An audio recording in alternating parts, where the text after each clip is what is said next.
अब्दुल भाई ने रोका, बोले 2 बार मेरे इधर से निकल गए, कर क्या रहे हो भाई साहब आप लोग इधर? हमने कहा हम एक प्रोग्राम कर रहे हैं लेकिन मजदूरों के काम का नहीं है।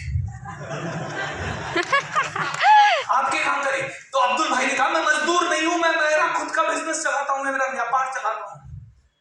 और अब्दुल भाई उस समय ये एक मॉडर्न रेनवेयर करके कंपनी चलाते हैं मुंबई के अंदर, वाशी में एंड वसई में ये चलाते हैं वो कंपनी। रेन कोट वगैरह जो भी आप पहनते हो इनमें से कुछ कुछ शायद आप इनकी कंपनी के भी पहनते हो। उस समय ये करीब 25-30 लाख रुपए साल का काम करते थे एंड ये 2015 या 16 की बात है, 16 की बात है। 2016 में अब्दुल भाई का ये हाल था एंड 2016 में ये मुझसे टकरा गए गलती से और ये आके पीछे बैठ के प्रोग्राम को सुन रहे थे। हमने देखा आगे सूट बूट वाले बैठे हुए थे सारे के सारे, उन्होंने पता नहीं क्या लिया क्या नहीं लिया। अब्दुल भाई सबसे पीछे बैठे हुए थे और इन्होंने बहुत कुछ उस प्रोग्राम से ले लिया और बहुत कुछ लेने के बाद मेरा एक कोर्स होता है 2.5 लाख रुपए का, वो बिजनेस कोर्स इन्होंने कर लिया। बोले सर मुझे करना है। मैंने कहा भाई ये क्या करोगे, आप क्या करोगे?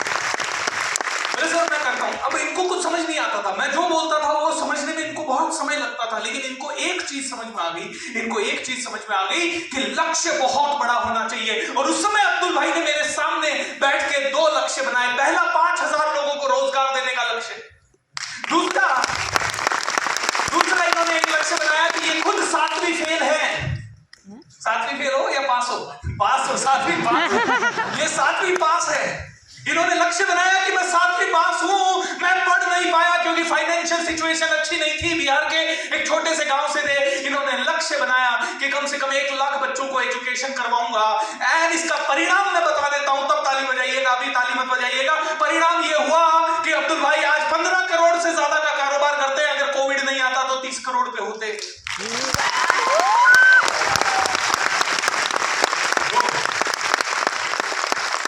Thank you. मुझे नहीं पता था कि आप आ रहे हो, कल रात को आपका मैसेज देखा तब समझ में आया कि आप आ रहे हो and this is really good. और आज भी सीखने के लिए इधर आए हैं।